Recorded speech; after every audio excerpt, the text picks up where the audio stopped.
Bien, ante todo, muy buenos días y bienvenidos a este primer coloquio virtual por el Día Internacional de los Museos. Le hemos denominado en esta oportunidad Cusco, Patrimonio, Memoria y Monumento Vivo.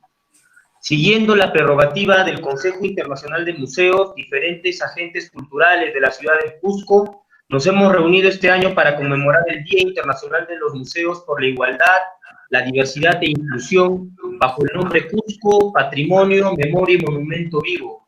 Contaremos con la participación de destacadas profesionales en el ámbito, como Akemi Raez del Museo Meadows de Dallas, Texas, la doctora Eva Cubias de la Universidad de Lodz, Polonia, la arquitecta Marisol Sumaeta, museóloga de transdisciplinar, y el antropólogo Gustavo Flores del Circuito Religioso Arzobispal del Cusco. Para dar inicio a esta jornada, queremos invitar a la participación especial de Melissa Molina Curio. Ella es licenciada, servidora del área funcional de defensa patrimonio de la Dirección Desconcentrada de Cultura Cusco.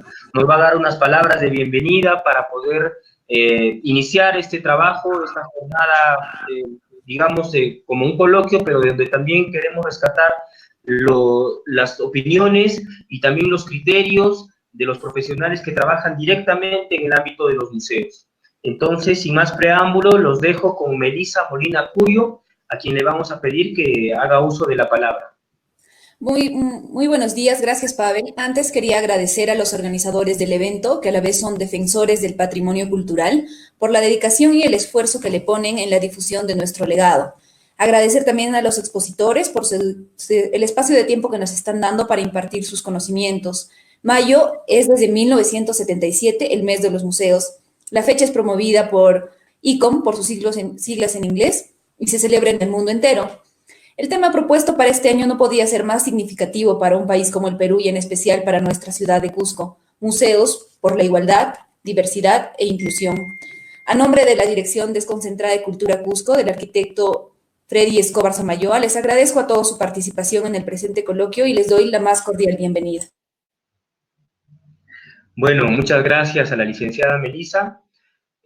Acto seguido, quisiéramos presentar también a un representante de uno de los organizadores de este evento, que junto a Restauro y Jorge Portugal, a Rosita Canaza y a la Corporación Kipu venimos realizando este esfuerzo, en la persona de Leilis Gutiérrez, director de la Biblioteca Cultural Capayacha, y también lo recibimos para que nos pueda dirigir algunas palabras. Y darles la bienvenida a este evento, a todos nuestros especialistas invitados, a la gentil organización y participación de Pavel, que va a ser el moderador en este evento.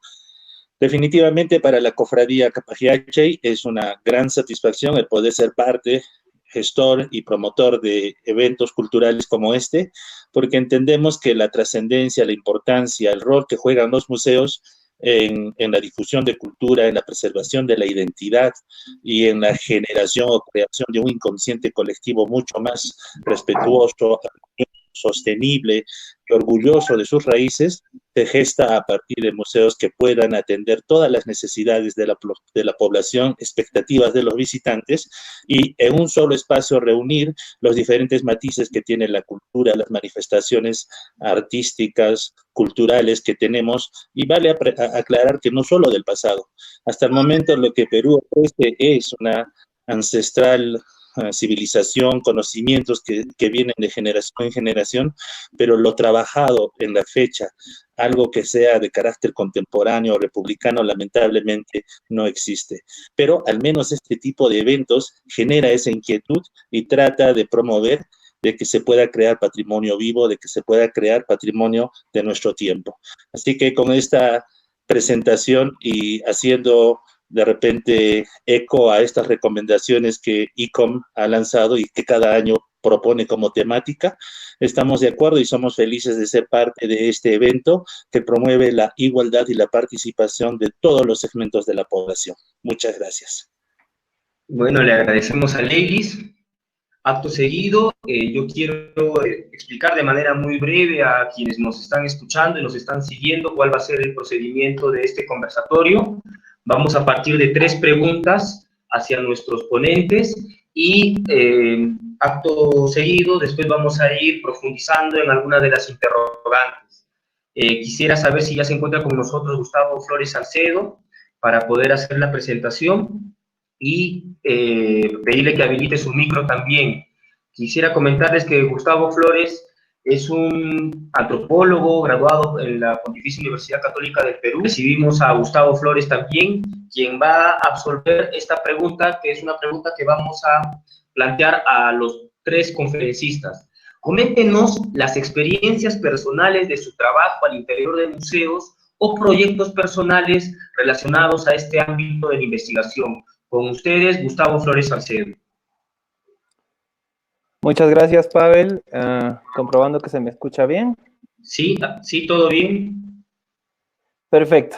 Bueno, ya me has hecho una presentación algo extensa. Hablando un poco de mí, mi experiencia personal de trabajo vinculada a museos. Bueno, primero decir que yo soy un consultor especializado en temas de patrimonio cultural, turismo sostenible y museos. Y desde el año 2012 he estado vinculado al sector museos, específicamente al Museo Nacional de Sicán en Lambayeque, que es un museo arqueológico, desempeñándome como investigador, coordinador de programas educativos y gestor cultural en diversas ocasiones.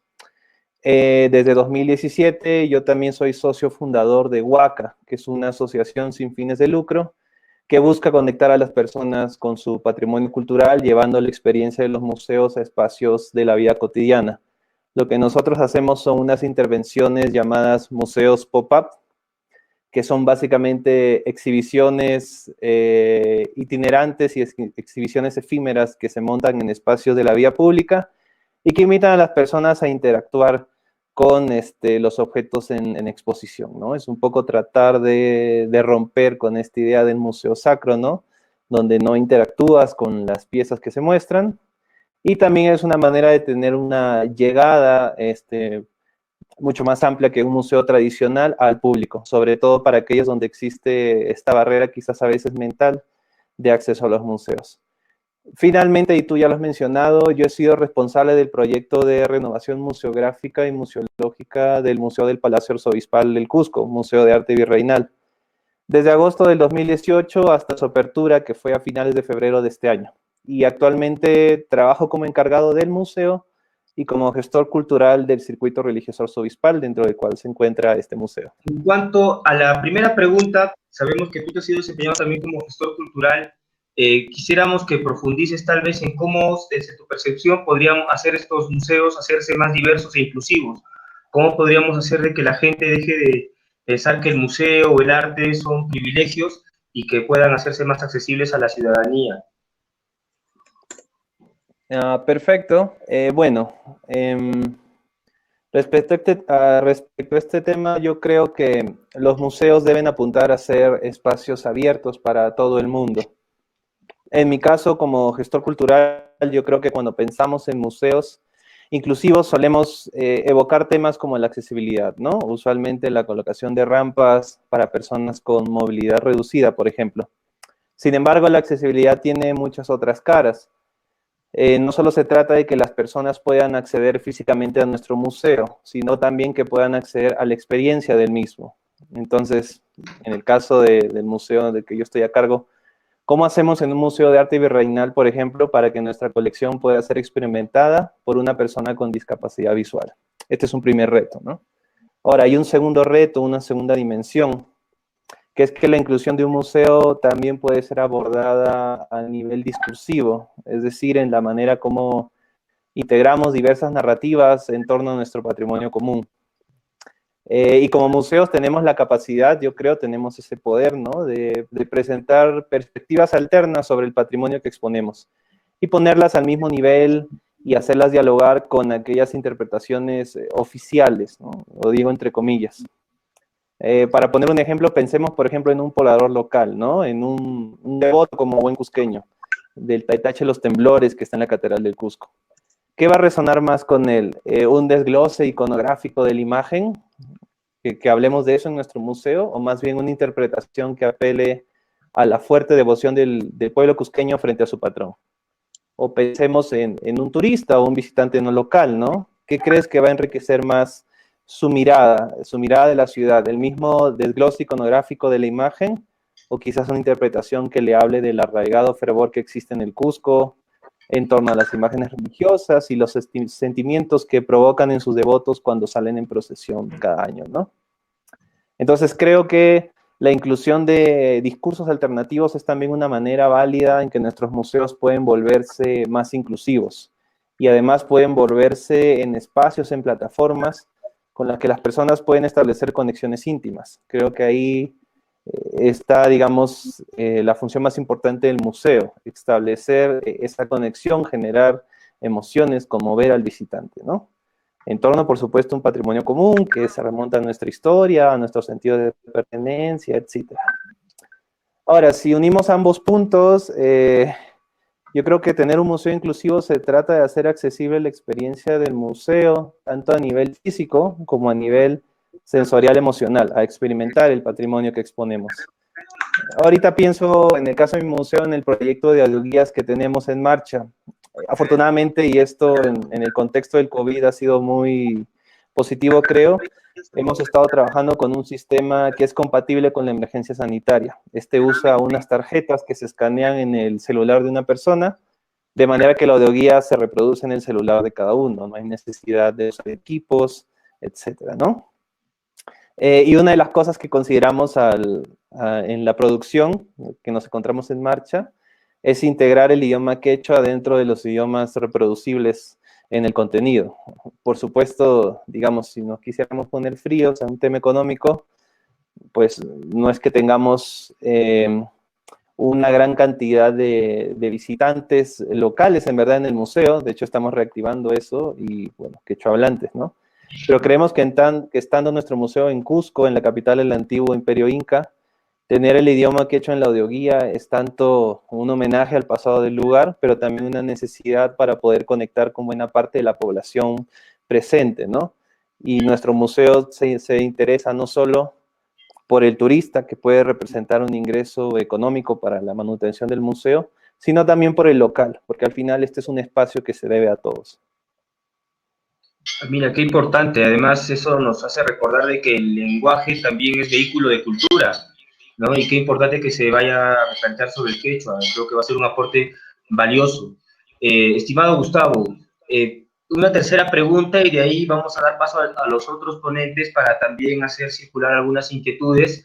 Quisiéramos saber finalmente si desde tu institución o tal vez desde la asociación que nos has comentado que también conformas, quisiéramos saber qué proyecciones del patrimonio, la memoria y los monumentos del Cusco, por ejemplo, los van a replantear para la sociedad post pandemia, por así decirlo, ¿no? Ahora lo que se va a venir en estos meses sabemos que va a ser sumamente duro para los sectores especialmente culturales y queríamos tal vez ver si ya de alguna manera hay algunas propuestas para también sentar algunos precedentes, ¿no?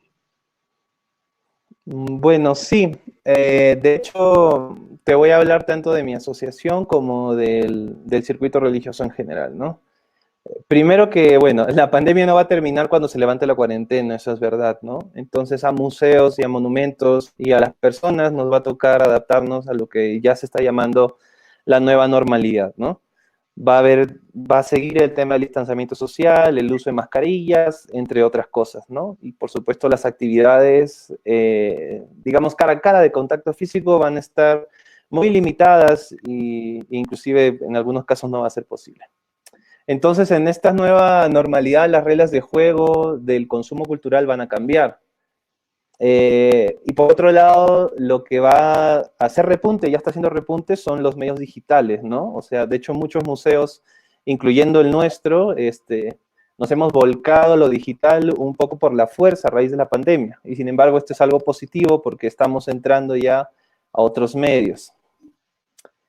Aparte de esto, la COVID creo que ha enfrentado a muchos museos y monumentos con un problema económico, ¿no? Y en el Cusco mucho peor, mucho más agravado, por el declive del turismo masivo y que llegaba, digamos, fundamentalmente motivado por la visita a Machu Picchu. Pero acá hay algo bien interesante y que también que está vinculado al origen de nuestro museo, un museo arzobispal. Como su nombre lo dice, es un museo vinculado al arzobispado del Cusco y el circuito religioso arzobispal tiene sus vínculos en la Iglesia Católica, ¿no? Y acá hemos podido, yo creo que se puede rescatar la encíclica Laudato Si del Papa Francisco, ¿no? que nos invita al cuidado de la casa común, que nos invita, digamos, a cambiar nuestra manera de pensar, pero también de actuar sobre el mundo, nos invita a cambiar estos hábitos vinculados al consumismo, a, digamos, al tema masivo, etcétera, y a la cultura del descarte. Entonces yo creo que esta oportunidad también es esta coyuntura es una oportunidad para repensar el tema del turismo masivo que se ha dado en Cusco durante muchos años, que si bien puede ser bueno para la taquilla, si bien puede ser bueno a nivel de números, quizás no es bueno para nuestra casa común, para el planeta, ni tampoco para la forma en cómo nos pensamos como sociedad, ni tampoco para el tipo de museo y experiencia de museo que queremos transmitir al visitante. Creo que la COVID-19 es justamente una oportunidad para replantear el vínculo que queremos forjar con la gente. Y cuando digo la gente, las personas, no solo me refiero a los turistas, sino también al público local, a quienes también nos debemos como museo. Entonces, tú dime, ¿no? ¿Qué sentido tiene que visitemos un museo o monumento que al final del día no nos mueve, no nos conmueve, ¿no? Y esta es la función principal de los museos y la razón por la que exhiben todo ese patrimonio, para generar emociones, para generar pensamiento, para reforzar la fe de algunas personas, en fin, para generar reacciones en nosotros. Creo que esta crisis la podemos aprovechar para plantear un viraje de 180 grados, ¿no? Y hablando de lo masivo, ¿no? Pues plantearnos una experiencia de museo que deje de ser masiva y que más bien apunte por ser una experiencia trascendente, ¿no? Una experiencia de calidad, podríamos decir un paso del turismo de calidad, del turismo masivo al turismo de calidad. Y bueno, respecto a mi asociación Huaca, de hecho también estamos ahorita trabajando en un proyecto para recaudar algunos fondos, donde justamente queremos ayudar a los museos digamos, a entrar en la red, a entrar en lo digital, a digitalizar su contenido. No de la forma tradicional, que sería una exposición virtual, sino a través de una serie de podcasts, que es, digamos, archivos de audio, y usarlo a través de redes sociales y WhatsApp, que es lo que más se usa en Perú, y de alguna forma no transmitir una exhibición, sino transmitir pequeñas historias ligadas al patrimonio que exhiben estos museos, a manera de despertar curiosidad en su público o fidelizar a un público nuevo y, digamos, generar esa emoción para el momento en que los museos puedan ser visitados nuevamente.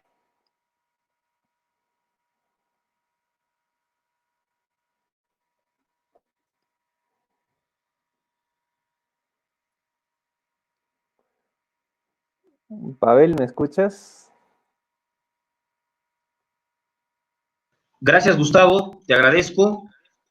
Como efectivamente estamos pudiéndote apreciar gracias a tu comentario, se está reorientando mucho de lo que va a ser el tema de los museos. Vemos que tú ya estás también sobre la marcha en el trabajo. Esto nos alegra porque la idea de este conversatorio es ir sumando experiencias para proponer nuevos horizontes en una ciudad que, como lo has bien rescatado, como el Cusco, va a sufrir un duro golpe, ¿no?, en los meses que se vienen en el tema económico, y eso también, un momento de crisis, permite también un momento de creatividad. Muchas gracias, Gustavo. Por favor, quédate con nosotros porque en breve van a comenzar a interrelacionar también algunos amigos que nos están escuchando. Vamos a presentar a nuestra siguiente ponente, si es que ella se encuentra conectada también, la doctora Eva Kubiak. Le voy a pedir que se conecte con nosotros. Mientras tanto, la voy presentando. La doctora Eva Kubiak es historiadora del arte y una destacada investigadora de la Escuela de Pintura Cusqueña. Organizó 2 exposiciones en galerías privadas en Polonia. Una de ellas fue dedicada a copias contemporáneas de la pintura colonial del Cusco. Participó repetidamente en la preparación de catálogos de exposiciones como autora y coautora de textos introductorios y descripciones de obras particulares. Coopera constantemente con muchos museos, ayudando a preparar programas educativos y encuentros de promoción del arte. Hace algunos meses tuvimos la oportunidad de poderla escuchar en el Museo de la Capilla Loreto también, y bueno, es un privilegio para nosotros poder contar con la doctora Eva Kubiak. Esperemos ya esté con el audio operativo. Si nos escucha. Sí, buenos días. Saludo a todos. Y tu presentación fue bastante larga, entonces yo puedo solamente desarrollar un poquito algunas partes.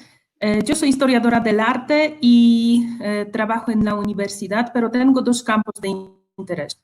Uno es relacionado con mi país, es el arte de los siglos XVII y XVIII en Polonia, especialmente el arte en el centro de mi país, y está también relacionado con mi tesis doctoral que defendí en 2002. Pero en el segundo campo de mi interés es más relacionado con Cusco, porque es arte colonial, el arte cusqueño. El tema que me actualmente apasiona, fascina desde hace algunos 7, 8 años, estoy trabajando sobre el arte cusqueño. Y normalmente yo trabajo en la universidad, tengo clases con estudiantes, soy investigadora, pero colaboro mucho también con los museos, tanto en Polonia como en el Perú.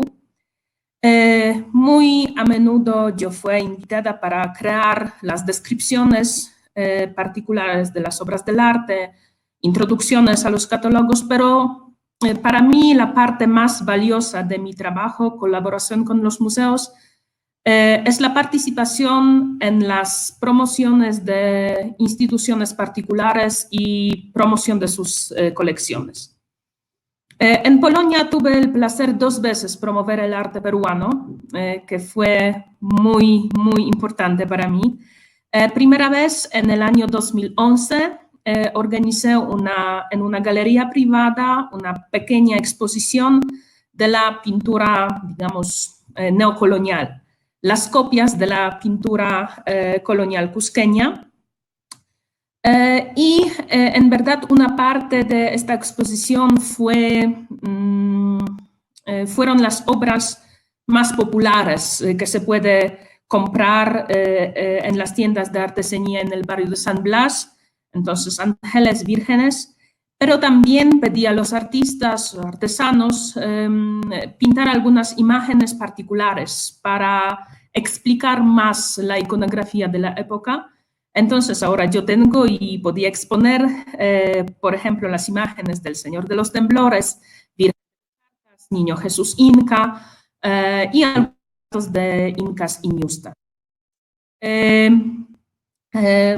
La exposición despertó un gran interés y en verdad fue muy interesante ver cómo la gente del país europeo pueden percibir, ver las obras del arte de aquí. Y la segunda vez cuando yo podía participar en la promoción del arte peruano en Polonia fue una exposición en 2018 en el Museo Nacional en Polonia, en 2 ciudades, en Varsovia y Wrocław, cuando se presentó la exposición del arte del Virreinato del Perú. Fueron las obras de la colección de Barbosa Stern y fue 95 aniversario del establecimiento de las relaciones diplomáticas entre el Perú y Polonia. En este caso no podía participar en la creación del catálogo porque fue la traducción del catálogo que ya existía en español, pero 2 veces tuve el placer explicar, contar, mostrar diferentes aspectos del arte colonial peruano y cusqueño a los polacos. Y también la exposición gozó una popularidad muy grande, enorme. La exposición fue un éxito en Polonia. Y finalmente aquí en Cusco, me parece que también cuando estoy aquí, gracias al apoyo del Centro de la Investigación de Varsovia, del Centro de Investigación Andino, yo estoy muy a menudo participando o exponiendo algunos aspectos del arte local relacionado con diferentes museos. En San Francisco, sobre las obras de allá, de Eucaristía, de prensa mística. En La Merced, sobre la pintura mural. en Capilla de Loreto sobre arte jesuítico y finalmente también tenía placer colaborar con el Museo Arzobispal últimamente para preparar algunas exposiciones virtuales.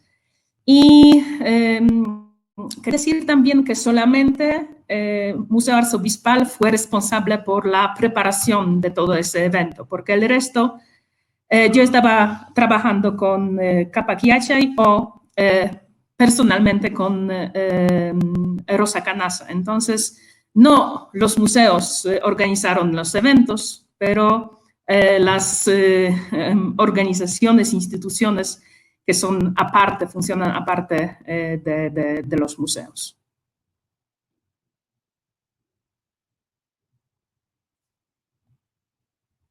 ¿Pavel? Aquí estoy, doctora.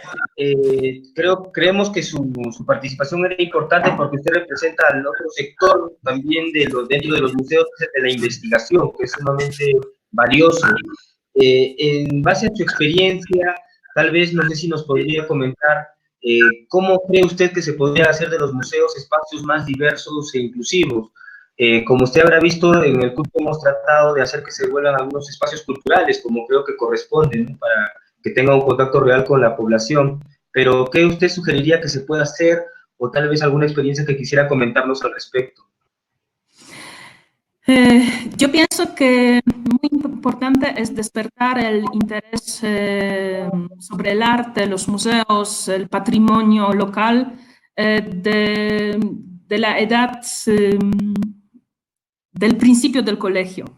Y por eso muy importante me parece la creación de los programas educativos, colaboración con las escuelas y convertir los espacios de los museos en los lugares donde los jóvenes puedan sentirse cómodos. Entonces, aunque podemos dividir los museos en el Cusco en dos tipos más generales, son los museos de arqueología y los museos del arte religioso, pero me parece que en dos espacios se puede crear un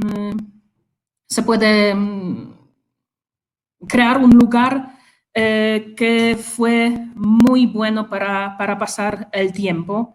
Y también el arte religioso, aunque en el primer momento parece muy solemne, puede también ser algo divertido. Yo pienso que en el primer momento hay que despertar el interés por la forma y después en contenido, porque eso me parece mucho más difícil con los jóvenes.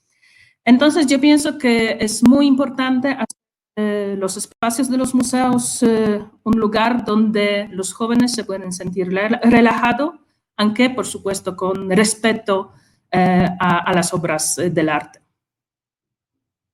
Qué importante, qué importante. Sabíamos de que su comentario iba a ser de alguna manera una proyección interesante, hacer de los museos un espacio educativo y de interacción también donde se asuma, se afirme la identidad, el conocimiento en otro formato, en otro espacio. Creo que va a ser sumamente valioso. Creo que es una propuesta que la vamos a tratar de compartir, de socializar, para que tome mayor vigor. Y efectivamente ahora que se está cambiando el formato educativo, que estamos viendo nuevos horizontes también en las plataformas educativas, estamos seguros de que los museos van a ser un espacio, un aliado valioso también. Gracias por su propuesta, doctora.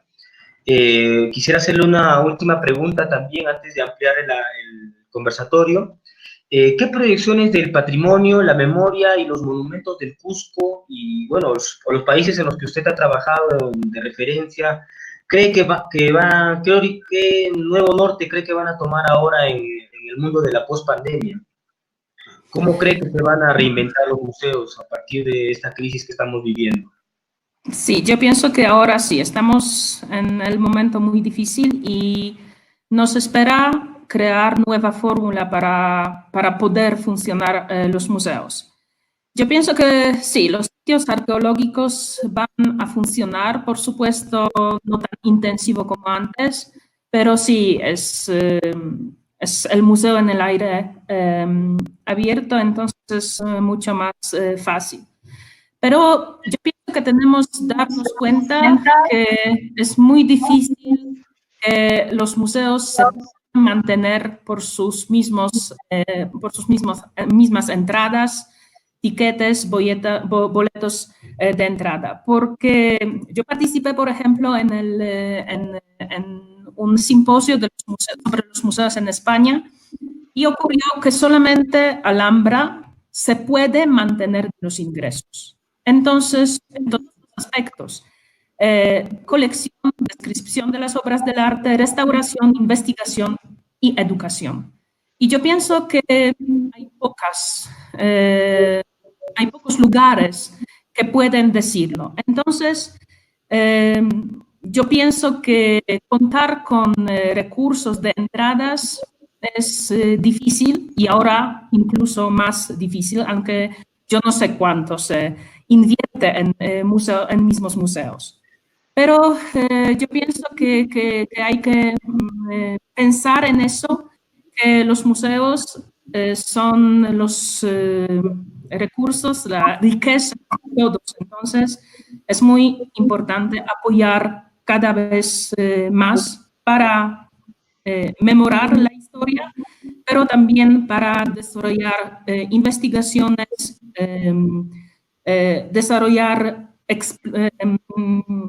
extender las colecciones. Y yo pienso que también es un buen momento para hacer algunos cambios o inventar algunos nuevos proyectos. Por ejemplo, yo pienso que Cusco tiene los museos muy interesantes con obras que necesitan investigaciones. Entonces, como la ciudad, no como un museo. Pero me parece muy interesante crear una revista entremuseal, electrónica, y invitar a diferentes investigadores que escriban cortas intervenciones, cortos textos sobre el arte cusqueño, porque me parece que historia del arte y la investigación del arte falta bastante en el Cusco. Gracias, doctora, le agradecemos, sus aportes son valiosos, ¿no? Esto último que nos sugiere de hacer una revista de museos del Cusco es sumamente importante e interesante. Vamos a tomar también ese aporte. Nosotros, como lo hemos comentado en algún momento, queremos que de este conversatorio, de este coloquio, poder tener documentos, poder tener aportes muy concretos, objetivos, para orientar o reorientar la vida de los museos que, como también nos ha referido, necesitan de nuevas economías, y creo que en ese trabajo nos vamos a encaminar todos. Le agradezco, doctora Kubiak, por favor, quédese con nosotros para poder absolver algunas preguntas que nos han hecho llegar de quienes nos escuchan, y yo quisiera, acto seguido, presentar también a una invitada importante, extranjera. Ella es Akemi Herráez, es historiadora del arte y acaba de concluir una beca de 2 años como conservadora de pintura española en la National Gallery de Londres. Además de los cuadros de la colección permanente, el año pasado preparó 2 exposiciones dedicadas a los artistas españoles Joaquín Sorolla y Bartolomé Bermejo. Ambos eran las primeras exposiciones monográficas de estos artistas en el Reino Unido. Akemi nos va a comentar un poco más de su trabajo. Tiene una experiencia reciente también muy valiosa. Esperemos que ya esté conectada. Akemi, te escuchamos. Sí, muchas gracias por la presentación, Pavel. Es un placer hablar en el día de ICOM, de los museos. Justo como mencionó Pavel, llevo varios años trabajando en museos, pero también desarrollo mi investigación personal de mi tesis doctoral. Justo mi tesis doctoral va más allá de España, abarca Perú, sobre todo, bueno, pero otras partes también de América Latina. Y he tenido la suerte también de trabajar, por ejemplo, el artista de mi tesis es el artista español Francisco de Zurbarán, era un artista del siglo XVII que trabajaba en Sevilla, sobre todo en España, pero exportaba muchos de sus cuadros a Perú. y se encuentran muchos de ellos, sobre todo en Lima, donde hay muchas obras de su taller. Y he tenido la ocasión ahí espléndida de hablar con restauradores en Lima. También he visto algunas interpretaciones coloniales en Cuzco de su obra que eran muy interesantes. Y para mí el tema más fascinante fue trabajar sus cuadros de las tribus de Israel, los patriarcas del Antiguo Testamento. Estos cuadros, los pintados por Zurbarán y su taller, están en Inglaterra, pero justo hay interpretaciones locales, tanto en México como en Perú, de los que he hablado en un catálogo de las tribus de Israel, de una exposición que tuvo lugar tanto en el Meadows Museum en Dallas, Texas, donde empezaré a trabajar en septiembre de este año, también como becada, y luego también tuvo lugar en Nueva York, en el Museo Frick. Y para mí es un honor poder trabajar entre España, Reino Unido, América Latina y Estados Unidos. La verdad es que me ha enseñado a diversificar mi investigación. Ahora, por ejemplo, justo ahora estuve en la National Gallery, justo terminé hace 2 semanas mi beca de 2 años ahí, donde, como mencionó Pavel, tuve el placer de trabajar 2 artistas españoles, uno que se llama Bartolomé Bermejo, del siglo XV. Este artista pintaba sobre todo temas religiosos, de un tema con, digamos, para iglesias, tanto en España como en Italia, pero era muy curioso este personaje porque también tenía un judeo converso, ¿no? Es decir, que se decía que tenía un origen judío, y la exposición fue muy interesante porque fue una exposición de una sala solo con 7 cuadros bellísimos que no habían salido de España justo hasta esta ocasión, y uno vino de Italia, otro cuadro, y luego la estrella de la exposición fue el cuadro de Bermejo de San Miguel, que tenemos en la National Gallery, y es un cuadro magnífico que demuestra la técnica flamenca que se había desarrollado en España del siglo XV y justo se había restaurado para esta exposición, y por eso fue una oportunidad única, ya que también muchas de las obras eran bastante frágiles.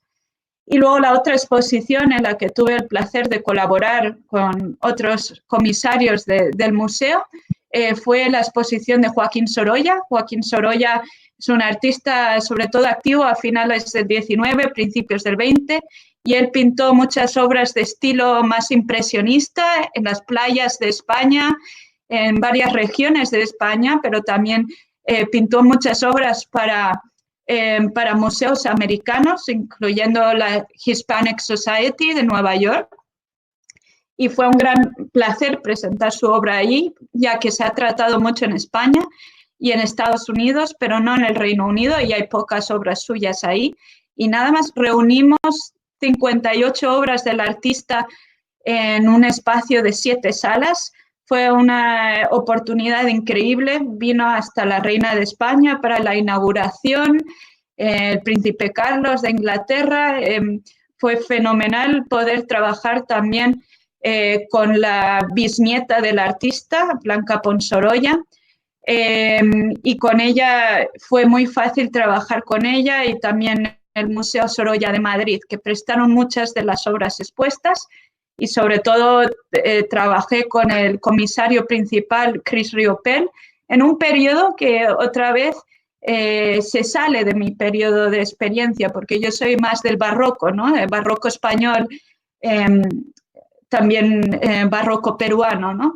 Entonces es importante en museos tener esa flexibilidad y poder trabajar diferentes periodos y diferentes ámbitos globales, ¿no? Y es la gran experiencia que me llevo al haber trabajado en tantos países con personas con intereses tan diversos.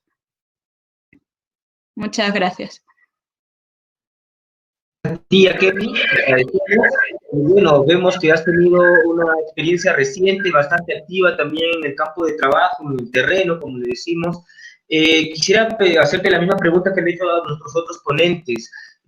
En base a tu experiencia, ¿no?, que creemos que es sumamente valiosa, ¿cómo hacer que los museos sean más diversos e inclusivos?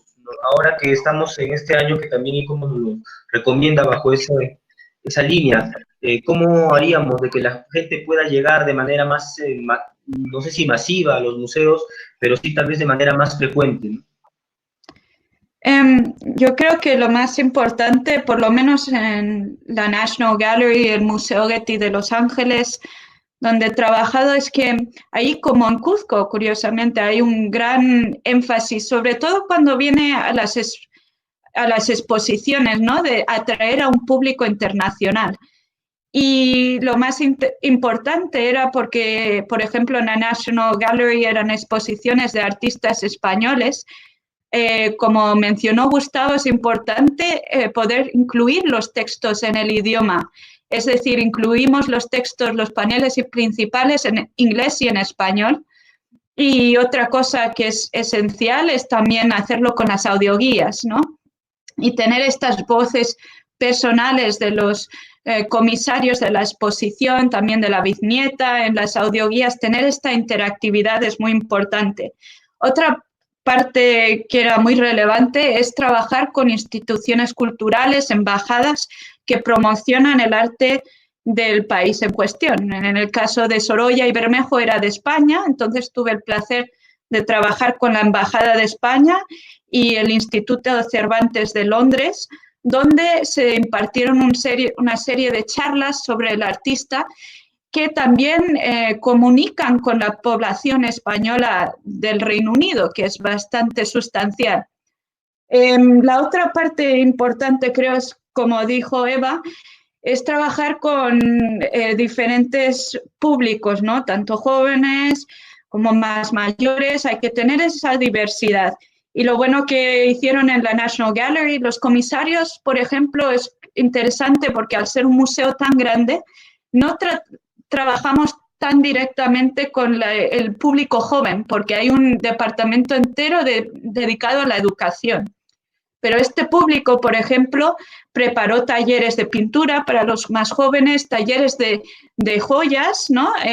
También en relación con las pinturas de Bermejo, porque las joyas se ven muy presentes. Yo, por ejemplo, tuve el placer de ir a un instituto español en Londres, donde eran todos estudiantes bilingües, y demostrarles lo interesante que es Bermejo y patrocinarlo, porque lo bueno de la exposición de Bermejo es que era gratuita, que eso es muy importante también. Quiero recalcar que en el Reino Unido todos los museos son gratis. Para mí es increíble que tenga todo el mundo acceso y es muy importante ese acceso económico.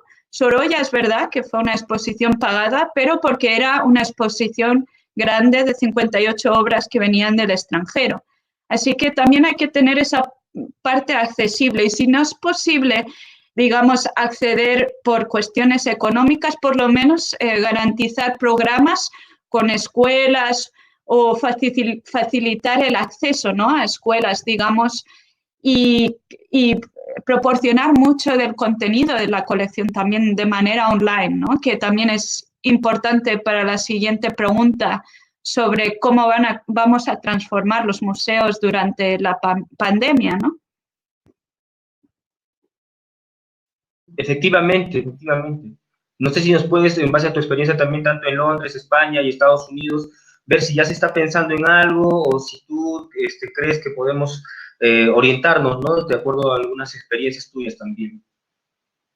Sí, no, yo creo que lo más interesante ahora, por lo menos en grandes museos, estoy viendo muchas discusiones de qué va a ser de las grandes exposiciones internacionales, que eran casi la norma, ¿no?, en los grandes museos. Quizás nos tenemos que centrar más en las colecciones de los museos y tener menos préstamos, porque los costes son fenomenales de estas exposiciones internacionales, y también hay que tener en cuenta que las obras no vienen solas.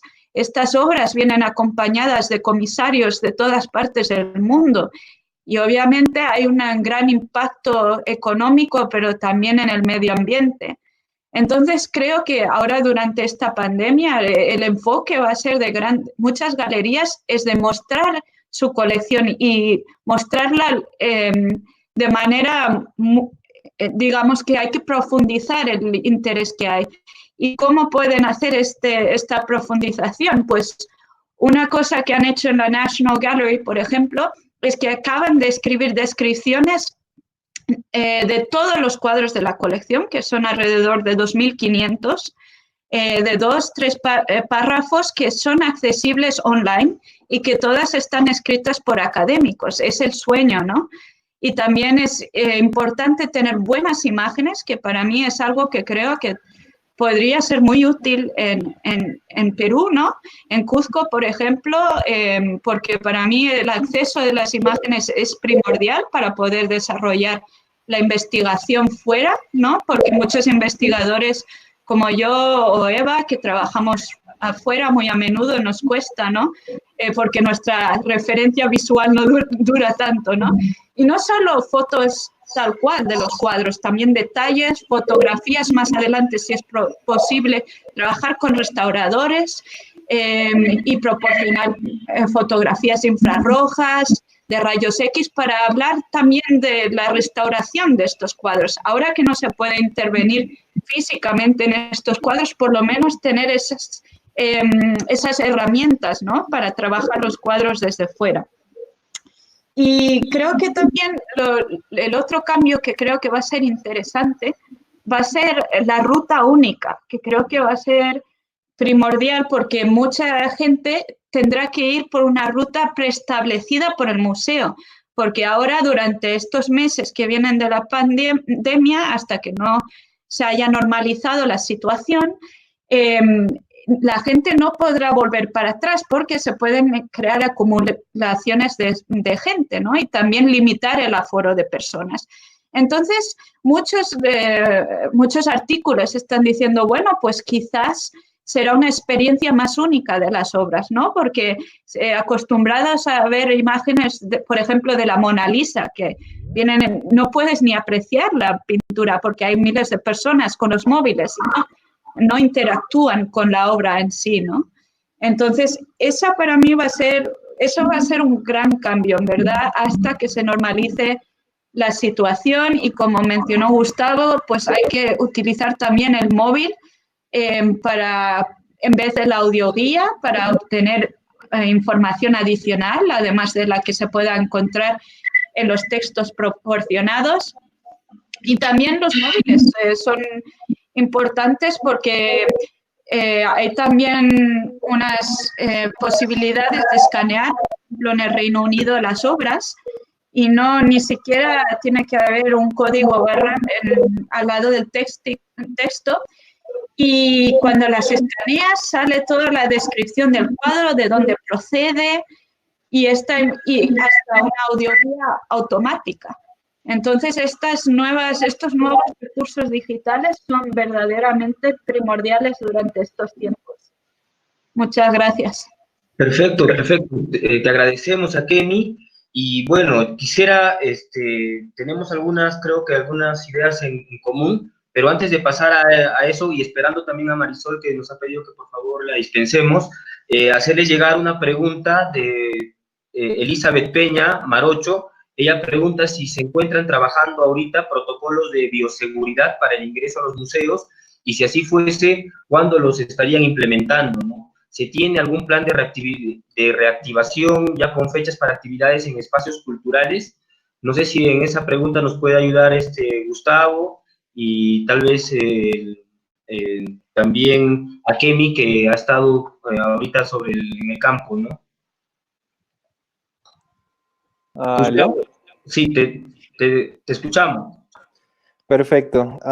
Bueno, sí, de hecho sí nos encontramos trabajando en algunos protocolos vinculados a la visita y en estos tiempos, digamos, de pandemia. Justo acá me ha mencionado uno, ¿no? El tema de la ruta única, y eso es bien importante en un lugar, por ejemplo, como es la Catedral del Cusco, donde llegan más de 1000 personas al día y donde las aglomeraciones son muy comunes, ¿no? Entonces ya estamos diseñando el trazado de una ruta única. Por supuesto, va a haber una limitación de aforo. En este caso estamos siguiendo algunas recomendaciones de lo que es el ICOMOS España, entonces vamos a trabajar a 1/3 de nuestra capacidad de carga normal. Y en principio los protocolos deberían implementarse en el mes de julio o agosto, más o menos cuando abramos, digamos, las puertas de los monumentos y los museos al público nuevamente. También está el tema del uso de mascarillas entre nuestro personal y estamos evaluando también la posibilidad de requerir el uso obligatorio de mascarillas al ingresar a algunos monumentos. Yo sé que la catedral, los sitios como los museos suelen ser espacios relativamente abiertos y aparte con una limitación de aforo, obviamente hay un poco menos problemas, pero quizás para minimizar un poco la incidencia de contagios también estamos evaluando esta medida. Ah, mira, qué importante, qué bueno. Los días por lo menos se tienen algunas proyecciones hacia julio y agosto. Ahora quisiéramos consultarle también lo mismo a Kemi, si tiene alguna experiencia ahí que nos pueda compartir. Sí, creo que otra cosa importante será que ya no podrán entregar mapas ni ningún plano en papel, digamos, nada físico así, todo va a ser más de manera con tus propios, digamos, tu propio móvil, no se darán aparatos de audioguía, me imagino, porque controlar y limpiar estos objetos tardaría bastante. Luego también, obviamente, supongo que los guardias de seguridad habrá una cierta distancia que hay que cumplir con ellos porque también se están arriesgando, ¿no? Estando en estos espacios. Otra cosa es tener los geles, ¿no?, antibacteriales disponibles donde es posible. Y como comentamos, la ruta única es importante, pero también hay que pensar en espacios contemporáneos, ¿no?, donde son instalaciones inmersivas. Estas, desafortunadamente, seguro que no, el acceso o la interactividad se limitará. Y también hay que pensar en las actividades para los niños. Me imagino que muchas obras que se pueden tocar, o reproducciones de obras que se pueden tocar, o digamos objetos más interactivos, no estarán disponibles al principio cuando reabran los museos. Entonces, aquí en Europa estamos igual, ya están abriendo algunos museos, en Alemania, por ejemplo, en Suiza, y creo que también en Polonia, Eva, si no me equivoco. Entonces, este es un proceso lento. España también, algunos museos regionales, aquí todavía no, aquí todavía estamos en cuarentena, entonces se está revisando, pero esperemos a ver si este verano o en otoño.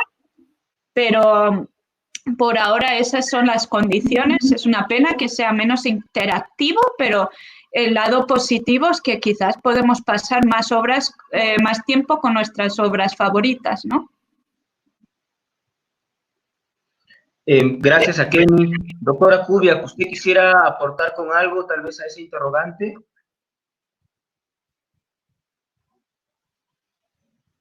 Ay, el micrófono, Eva. Sí, habilite su micrófono. Gracias. En Polonia, en el primer momento, se abrieron los museos arqueológicos, los sitios arqueológicos, pero para abrir los museos dentro de los edificios tenemos que esperar un poco más. Y yo pienso que el mismo proceso va a pasar en el Perú, porque es más fácil guardar la seguridad fuera de los edificios. Entonces, yo pienso que va a estar un proceso largo y, en verdad, es muy difícil indicar las fechas exactas porque la situación cambia y, en verdad, no sabemos qué va a pasar. Bueno, Marisol no se ha podido contactar con nosotros todavía, pero yo quería hacerles otra pregunta en el mismo orden en el cual hemos ido conversando, ya que creo que hay un punto en común en los tres criterios, que es necesario generar nuevos mecanismos para generar una economía que haga sostenible las colecciones, las exposiciones y al mismo tiempo accesibles. Quisiera profundizar en esa idea y esta pregunta iría primero para Gustavo, en el sentido de su asociación. Vemos que ya ha ido trabajando también con una experiencia en la gestión cultural, y eso cómo podríamos hacer para el caso del Cusco, donde tenemos bastante patrimonio también y creemos que es momento de exponerlo y de encontrar nuevos mecanismos para exponerlo. No sé si por ahí nos podrías comentar algo, estimado Gustavo. Bueno, ciertamente la pandemia, como mencionaba Neva y Akemi, impone bastantes restricciones digamos, de muchas herramientas que tenían los museos para justamente involucrar al público, ¿no? El tema de la réplica de objetos, el tema de objetos interactivos, incluso aplicaciones interactivas, etcétera, todo eso lo tenemos limitado y ese, eh, digamos que es un gran obstáculo para a veces comprometer al público, ¿no? O incluso lograr fidelizar a un público que no está acostumbrado al tema de museos.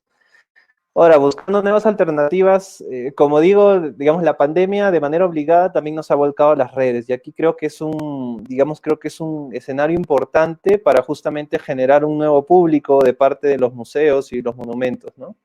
Sí, un público que es mayoritariamente joven, ¿no? Millennials y centennials, gente que tienen entre la mayoría de edad, los 18 años y los 40, ¿no? Pero creo que es a través de, digamos, a través de este medio que creo que podemos generar un poco más de apego a las colecciones.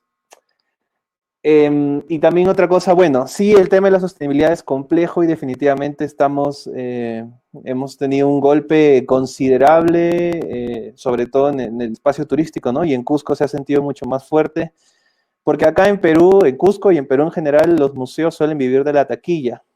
Ahora, hay otros lugares donde no es así, ¿no? Vete al ejemplo de los museos estadounidenses y europeos incluso, ¿no? Y tienes muchos museos que no viven de la taquilla, sino más bien de otras actividades, la venta de souvenirs, actividades culturales, etcétera. Aquí en el museo teníamos un plan para generar ingresos separados de la taquilla, sin embargo, vamos a tener que modificarlo por las restricciones que nos impone el aislamiento social. Sin embargo, creo que hay posibilidades. Y yendo al tema de mi asociación, ya que preguntabas, efectivamente nosotros, como te digo, hacíamos museos pop-up, que eran exhibiciones interactivas en el aire libre, y bueno, eso queda totalmente descartado porque ya no podemos tener nada interactivo por el miedo al contagio y al aire libre mucho menos porque no puedes aglomerar gente, ¿no? Y eran actividades que a veces congregaban mil personas interactuando al día, ¿no? A lo largo de más o menos 8 horas. Sin embargo, ahorita nos estamos volcando también al tema de producción de podcast y algunos medios digitales, acompañados de luego una serie de materiales que permiten a las personas, digamos, interactuar con el patrimonio, pero desde casa y de una manera distinta. Pero la idea es, digamos, nunca desvincular, por más que exista un museo en el espacio digital, ¿no? Nunca desvincular del espacio físico al que eventualmente vamos a poder asistir. Al final, no es que la exposición virtual reemplace a la experiencia personal ni viceversa. Creo que son plataformas distintas con experiencias distintas para vivir la manera de apreciar el patrimonio, de apreciar una obra de arte, ¿no? Gustavo, ¿me escuchas? Sí, te escucho. Perdona. ¿Se cortó? Disculpa. Un pequeño momento. Yo quería pedirte si tal vez podrías contar de manera breve esa experiencia que ha sido algo sui generis en el Cusco alrededor de los museos. Esos creo que eran, no sé, bueno, por eso quería pedirte que nos hables un poquito más, eran como recorridos, no sé si nocturnos o también eventos culturales invitados en los museos, ¿no? Entonces, si puedes comentar claro. Cómo fue esa experiencia, te lo agradecería. Sí, bueno, cuando hicimos las visitas teatralizadas, de hecho el anteaño pasado, fue un poco, digamos que nuestros museos, los museos del circuito religioso arzobispal, tenían la imagen de estar siempre volcados al turismo, ¿no? Pues cuando entré yo como gestor cultural, una de las metas también fue, si bien no se abandona el foco en el turista extranjero o nacional, también es importante producir actividades para los cusqueños, ¿no? Para el público local, porque al final el museo es un elemento con el que los locales deberían de identificarse, como decía Eva, un espacio con el que puedan pasar un rato libre, etc. Y surgió el tema de las teatralizadas como una manera un poco más digerible, menos alturada, menos académica, conceptos que erróneamente se asocian a los museos, para, digamos, conocer el patrimonio del circuito religioso, en este caso de la catedral. Tuvimos una gran acogida con las teatralizadas, casi 800 a 1000 personas en algunos días. Y de hecho, nos hemos planteado siempre realizarlas de manera recurrente, ¿no? En este caso, en mayo, justo el mes de los museos, y en septiembre, que se celebra el mes de turismo. Y ahora con pandemia nos quedamos un poquito en el aire. Sin embargo, sí hemos estado considerando la posibilidad de llevarla a cabo, pero de una manera virtual, como, digamos, condensar una especie de recorrido teatralizado que sea accesible de manera virtual para las personas.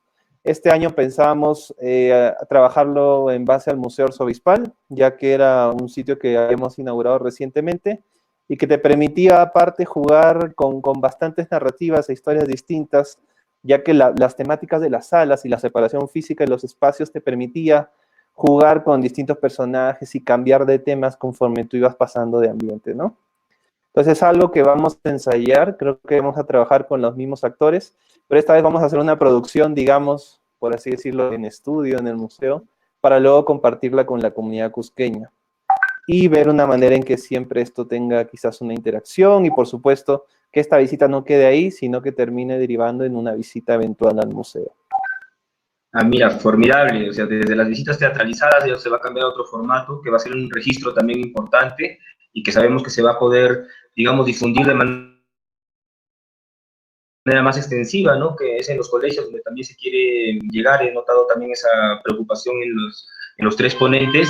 Quisiera pedirle ahora a Kemi si nos puede absolver la anterior pregunta sobre la sostenibilidad de los museos y esas nuevas propuestas y mecanismos que estamos encontrando, que ella también nos comentó, nos aproximó algo, si podría profundizar, por favor, en ello. Sí, pues justo como comentaba Gustavo, una cosa importante es obviamente pensar en maneras ecológicas, ¿no?, de sostener los museos. Por ejemplo, como dije, las exposiciones blockbuster, es decir, las grandes exposiciones, ya viendo la pandemia son menos sostenibles, digamos, porque tienen un gran impacto ecológico y hay grandes problemas de movilidad en parte, pero también es un proceso muy costoso porque hay que crear las vitrinas para las obras, hay que crear también los folletos cuando se puede, obviamente ahora será más difícil con eso. Luego, obviamente, están los costes de los gráficos, ¿no?, los textos, los paneles, los pósters, el patrocinamiento de estas exposiciones y claro, es algo difícil, ¿no?, pero hay que intentar de cambiar y intentar enfatizar el lado virtual, ¿no?, online. Y luego otra parte, yo he trabajado muy de cerca con diseñadores de exposiciones y están ahora recurriendo a más alternativas ecológicas, es decir, los materiales que utilizan para las vitrinas. Por ejemplo, en vez de utilizar tanto papel, pues incluir proyecciones. Es una cosa muy interesante que han hecho, por ejemplo, en la exposición de Sorolla. Hubo una proyección del título. También se pueden hacer introducciones de manera visual por vídeos, ¿no?, de la colección permanente o de exposiciones, ¿no?, donde puedes escuchar, no solo leer los textos, pero también escuchar a los comisarios de las exposiciones, dar su opinión en los contextos de donde vienen las obras, porque ese es el otro problema que se tiene en las exposiciones. Las obras están sin contextualizar, ¿no? Entonces es importante tener, por ejemplo, en Sorolla hubo escenas de las ciudades españolas donde pintó, por ejemplo, de Madrid, de Valencia, y eso ayudó mucho, ¿no?, a contextualizar la obra, ¿no? Y supongo que Cuando tienes el contexto local, como dijo Gustavo, pues ahí simplemente en vez de puedes incluso colaborar, ¿no? Con las instituciones. Si tienes obras, digamos, de tal convento, pues estas obras se pueden reinterpretar en el espacio expositivo, pero también hay que llevar al público, si es posible y si está dentro de la misma ciudad, a ese espacio, ¿no? Con actividades, tours. Obviamente ahora será más de manera digital, pero hay que facilitar este contexto que si no se pierde, pero obviamente de manera ecológica y consciente, ¿no? Bueno, sí, creo que también eso es algo que compete a los museos y a las personas que trabajan en ellos, es reorientar nuestra reflexión también hacia la huella ecológica que dejamos en el planeta. Creo que es un aporte sumamente valioso, lo estamos también pensando así en otros frentes. Quisiera invitar finalmente, ya para llegar a la parte final de este primer conversatorio que hemos desarrollado, a la doctora Eva Kubiak, que nos podría, de qué manera podríamos profundizar en el tema de la sostenibilidad de los museos. Ella comentó alternativas, que mientras esté cerrado se puede hacer alternativas de investigación, que creo es sumamente valioso también. Por favor, doctora Kubiak, te escuchamos. Yo pienso que esta situación, que en verdad es trágica, podemos también aprovechar un poco, convertir en un éxito, porque pienso que ahora hay tiempo para preparar los objetos de souvenirs, recuerdos relacionados con las colecciones del museo, que no existe ahora en Cusco. Incluso las, no sé, tarjetas postales a veces son de mala calidad y en verdad nadie quiere esas cosas.